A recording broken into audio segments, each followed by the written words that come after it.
Welcome to my spoiler-free February recap of the best and worst film and TV that this month had to offer. Marvel arrived at their first film of the year in the form of the third installment of their Ant-Man trilogy, and well, I struggled a little bit with this one. It wasn't too much of a surprise, as I think the Ant-Man films are definitely some of the weaker in this franchise, but the suspension of disbelief required to watch this film, let alone enjoy it, is unlike any I can remember seeing. Now, I know we're dealing with the MCU, so there's aliens and superheroes and multiverses, but this is just on a whole nother level. The entire plot is completely nonsensical. If you spend even just 5 seconds thinking about any aspect of the world they're trying to create, it completely falls apart. They've entirely abandoned all of the rules they've established for his powers in the quantum realm in the previous 2 films. And I tried my best to just let it go and run with it, but I really struggled with that. Obviously, there's some great stuff in the visual side of this with some of the world building. It's also pretty funny in places as well, although it does do that classic Marvel thing of maybe trying a bit too hard in places to be funny. The whole cast is really doing their best to try to sell what's here, and I do think Jonathan Majors does continue to impress as Kang, which does give a little bit of hope to what has been an otherwise pretty disappointing period for Marvel. But overall, definitely one of the weaker films of the franchise, and I can really feel my enthusiasm for the MCU beginning to wane a bit. Darren Aronofsky returns to bring us The Whale, which tells the story of Charlie, played by Brendan Fraser, a recluse who is struggling with obesity who attempts to reconnect with his daughter when his health becomes critical. This is a return to a much more grounded story from Aronofsky, something much more in the vein of The Wrestler than some of his more experimental work. It is a brilliantly acted drama, not just from Fraser, but the entire cast. I think Hong Chau, who plays Charlie's friend Liz, is one who's been somewhat overlooked in the discussion of this film. It's based on a plan, you can really tell that from its construction. It's almost entirely set in his apartment and it's really well staged.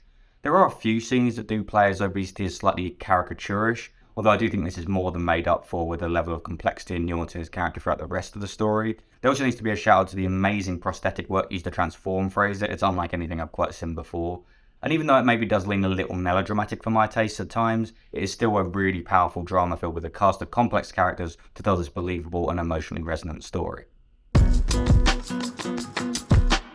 Now, this came out a little while ago in the US, but we finally got the big screen debut of Marcel the Shell with Shoes On. It is a live-action stop-motion hybrid which uncovers the life of Marcel, a young shell who is discovered and interviewed by the tenant of the Airbnb in which he lives. This is co-created and voiced by Jenny Slate along with director Dean Fleischer. Now, I had never seen any of the YouTube short films prior to seeing this, so when I went in, I was just kind of expecting a fun, well-animated, kid-focused animation with maybe some crossover appeal to some adult audiences.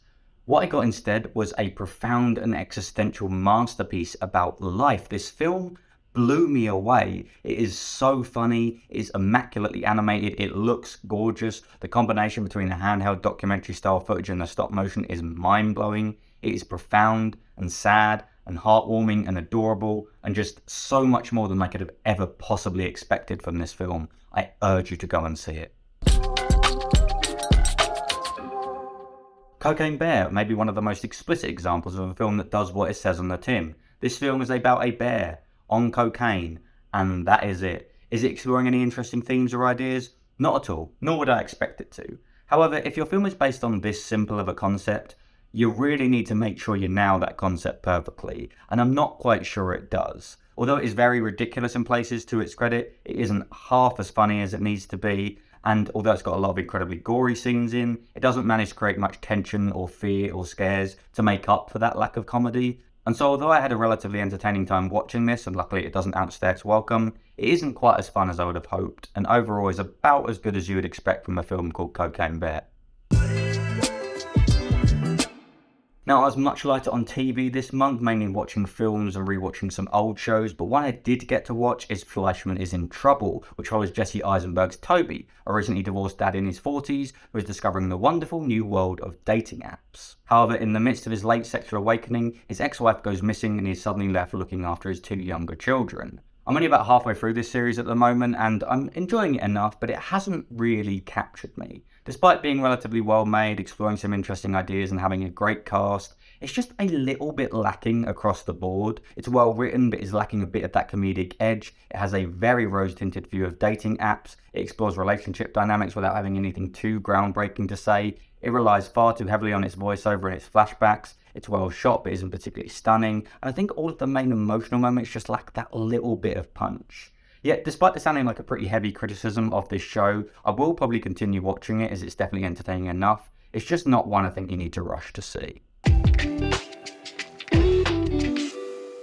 One I've continued with this month was Shrinking on Apple TV, and I was a little indifferent on this from the first couple of episodes, but it's one that's really grown on me as I've continued. They've really developed the relationships and the characters nicely as it's progressed, and although it's not always the most subtle with its ideas and themes, I'm really just enjoying hanging out with these characters. Obviously Jason Segel and Harrison Ford are great, but I arguably think Jessica Williams is the standout for me here. She's got a really refreshing and natural energy and really elevates all of the scenes she's in. It is still a little bit light on the joke count, but overall it's one I've been enjoying more and more every episode, and so hopefully that continues.